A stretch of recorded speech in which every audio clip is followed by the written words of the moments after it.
तो रहा, पूरे जीवन वो चीज एकत्रित करने में लगा रहे हो जो एक भी तुम्हारे साथ जाने वाली नहीं। मानो आप राधा नाम जब कर चाहते हो मकान बढ़िया हो जाए, या ऐसा पैसा मिल जाए, या जो मैं चाहूं हो जाए, तो मरना तो है ना, फिर ये सब किस काम में आएगा। अच्छा, जीने के लिए प्रारब्ध पहले से निश्चित हो चुका है। जैसे कोई नहीं चाहता कि मुझे दुख मिले, कोई नहीं चाहता, और जबरदस्ती दुख भोगना पड़ता है। ऐसे ना चाहोगे तो भी सुख भोगना पड़ेगा। जो तुम्हारे प्रारब्ध शरीर में सुख है, जबरदस्ती भोगना पड़ेगा। जैसे दुख कोई नहीं चाहता, जबरदस्ती भोगना पड़ता है ना, ऐसे सुख भी भोगना पड़ेगा। इन दो के लिए तो प्रयास ही नहीं करना, सुख दुख के लिए। तो अब अगला बचा कौन? प्रभु। हम नाम जप करके मांगे कि हे प्रभु, आप मुझे दर्शन दीजिए, मैं आपसे मिलना चाहता हूं, क्योंकि आपका बच्चा हूं, सुना है कि मैं आपका अंश हूं। एक बार मैं आपको देखना चाहता हूं, एक बार मैं इस शरीर के राग से मुक्त होना चाहता हूं, जीवन मुक्त होना चाहता हूं। ये चीज दिमाग में क्यों नहीं बैठा जाता? हम सोचते राधा नाम जप करके अनुकूल परिस्थिति, लेकिन कितनी देर अनुकूल परिस्थिति रहेगी? मृत्यु तो आएगी, सब पोछा लगा देगी, कुछ नहीं हमारे साथ जाएगा। फिर क्या? फिर क्या जीवन में हम वही चीजें मांगे सब चिंतन करके जो एक भी साथ न जाए? कितने दिन जीना है? आप कोई मांग न रखो तो बिना मांगे जैसे दुख भोगना होता है ऐसे सुख आ जाएगा। अन मांगे आगे आवेगो, पक्का सिद्धांत कह रहे हैं। मांग करो यार अविनाशी की, कि मुझे भगवत प्राप्ति हो जाए, मुझे भगवान से प्रेम हो जाए, मुझे तत्व ज्ञान हो जाए, मैं भगवान के प्रेम में मतवाला हो जाऊं, तो ये बात समझ में आएगी। राधा नाम का अगर हम फल मांगते हैं, कोई पदवी, कोई रुपया, कोई पैसा, कुछ भी, तो हमको अंतिम फाइनल में देखना है कि मेरे साथ क्या जाएगा।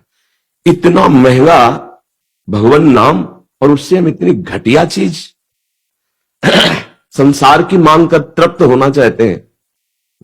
आपके पास पर्याप्त है, सच्ची पूछो, पर्याप्त है।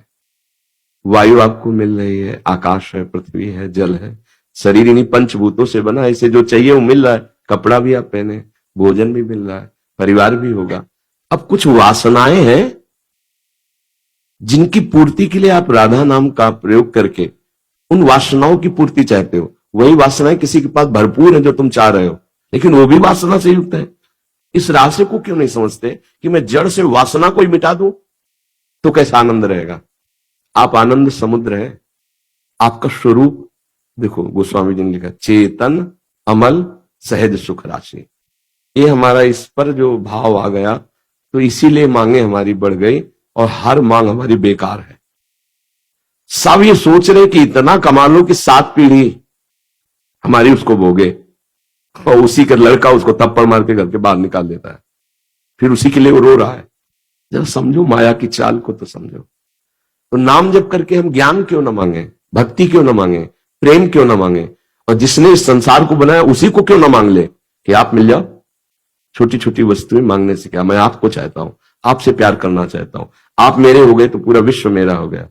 मुझे लगता है हम थोड़ा मांगने में बहुत कमजोर हो गए। जैसे एक चक्रवर्ती सम्राट के पास जाए कोई गरीब आदमी और बोले आज मैं बहुत प्रसन्न हूं, मांगो, तो विचार करेगा कि 1 साल का भैंस का चारा दे दे अगर, और 1 साल का भोजन दे दे तो बहुत अच्छा, तो मालिक दे दो, इतना बहुत घाटा हो गया ना। अगर वो उसके ऊपर छोड़ देता तो मुझे मांगना नहीं आता, आप ही बताओ आप जो देना चाहो, वो अपने हिसाब से देता, तो हम निहाल हो जाते। और हम मांगेंगे तो अपने हिसाब से, हमारी कितनी छोटी मांग है देखो ना। हम राधा नाम का फल चाहते हैं कि अमुक वासना की पूर्ति हो जाए, अमुक वासना की इतना धन हो जाए, फिर इसके बाद यहां से जाकर के खाली हाथ होना। यहां जो हम धन कमा रहे हैं राधा नाम, उसको हम खर्चा कर रहे हैं कि हमारी ये वासना, ये वासना, और हम जाने की सोच ही नहीं रहे। ये जाना पड़ेगा, कब जाना है पता नहीं। जाने पर कुछ कोई भी साथ नहीं होता। दुनिया में लाखों का मेला जुड़ा, हंसा जब जब उड़ा तो अकेला, कोई तुम्हारा यार नहीं, कोई प्यार नहीं, कोई मित्र नहीं, कोई वस्तु नहीं, तो ये नाम तुम्हारे साथ जाएगा। इसे चुरा लो, छुपा लो, इसे भागवतिक बैंक में जमा कर लो, सुख वैसे ही तुम्हें घेर लेगा। देखो जब सरकारी आदमी हो जाता है ना, तो उसकी भारी व्यवस्था होती, गाड़ी बंगला सब व्यवस्था। तो हम भगवान से विमुख है, इसलिए हमारे को दुख भोगना पड़ रहा है। और भगवान के सन्मुख होने पर आनंद रहे। ये भजन हम इसलिए नहीं खर्चा कर रहे कि हम सुखपूर्वक जिए, नहीं, ये तो भोग है, भोग लेते हैं, आज नहीं तो कल शरीर छूट जाएगा। पर जो हमारे पास धन है, नाम, ये आपको भी सुखी कर रहा है।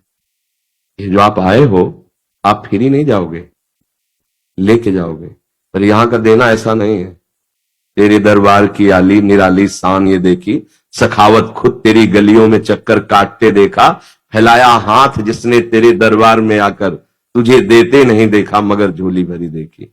मेरी अलबेली सरकार राधा रानी किशोरी जी गुरुदेव भगवान, जिसे आप आए हो, खाली नहीं है। कहीं भी हो, अगर एक शब्द भी श्रद्धा से सुन लोगे तो परिवर्तन हो जाएगा। ये हो रहा है, इस नाम का प्रभाव ये, आपका मंगल हो, आप सुखी हो। और वो नाम इतने परमानंद में हर समय रखता है कि अगर वो नाम का हमें परिचय न मिला होता तो वास्तविक जीते जी नरक था जीवन, नहीं था नरक जीवन। तो हम यही समझाना चाहते हैं कि नाम जप को खर्चा मत करो, उससे भगवत प्राप्ति कर लो, जिससे दुख जड़ से नष्ट हो जाएगा। हम छोटी मोटी कामनाओं में नाम को पूर्ण बेच दें, और वो कामनाएं पूर्ण भी हो गई तो आखिरकार मरना तो है ना, सब छूटेगा, सब छूटेगा। अच्छा, जीने की व्यवस्था की जिम्मेवारी भगवान की है, हर जीव की जीने की व्यवस्था की है। तो कर्तव्य कर्म करो, नाम को बचाओ प्रभु के लिए, और मेहनत करके कमाओ शरीर पोषण के लिए।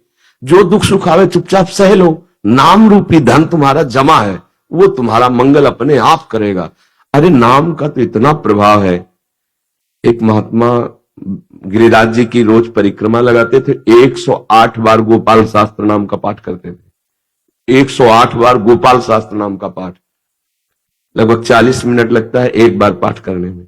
और भजनानंदी महात्मा, उनको लकवा मार गया, वो क्या पैरल है, हाँ।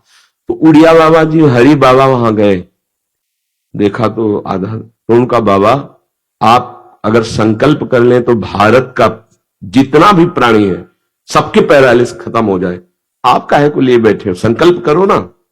तो उनका, स्वामी जी मजाक क्यों करते हो, मच्छर मारने के लिए ब्रह्मास्त्र का प्रयोग नहीं होता, ये शरीर है, अपना भोग भोग लेगा, अभी हम प्रभु के पास चले जाएंगे, इसके लिए हम भजन थोड़ी खर्चा करेंगे।